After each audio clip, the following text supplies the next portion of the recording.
গণমিছিল কর্মসূচি ঘিরে খুলনায় পুলিশের সাথে ব্যাপক সংঘর্ষ হয়েছে বৈষম্য বিরোধী ছাত্র আন্দোলনের নেতাকর্মীদের। এতে আহত হয়েছেন অনেকে।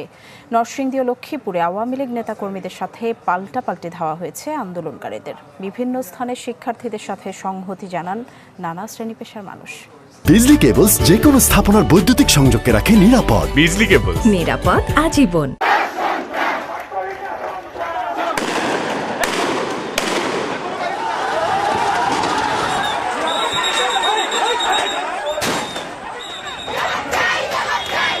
শিক্ষার্থীদের আন্দোলনে বৃষ্টি ভেজে রাজপথটা ফের উত্তপ্ত।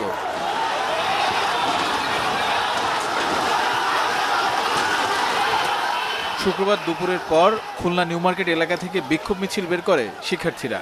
সোনাডাঙ্গা মোড় পার হয়ে বিশ্ববিদ্যালয়ের সামনে পৌঁছালে পুলিশের সাথে বাধে সংঘর্ষ। এ সময় পরিস্থিতি নিয়ন্ত্রণে টিয়ার শেল ছোড়ে আইনশৃঙ্খলা বাহিনী, পরে সড়ক অবরোধ করে অবস্থান নেয় শিক্ষার্থীরা।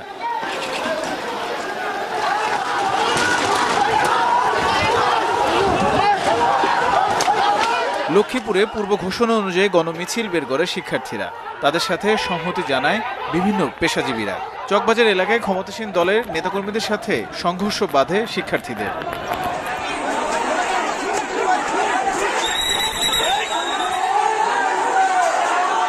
হামলা ও হত্যার প্রতিবাদে নরসিংদীতে বিক্ষোভ মিছিল বের করে সাধারণ শিক্ষার্থীরা।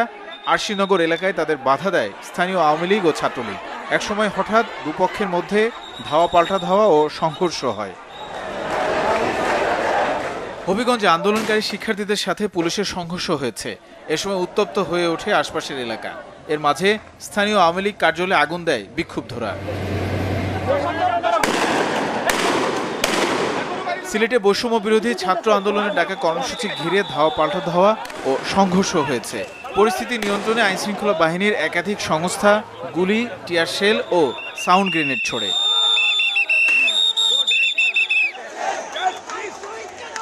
চট্টগ্রামে আন্দরকিল্লা মোড় থেকে বিক্ষোভ মিছিল বের করেন শিক্ষার্থীরা।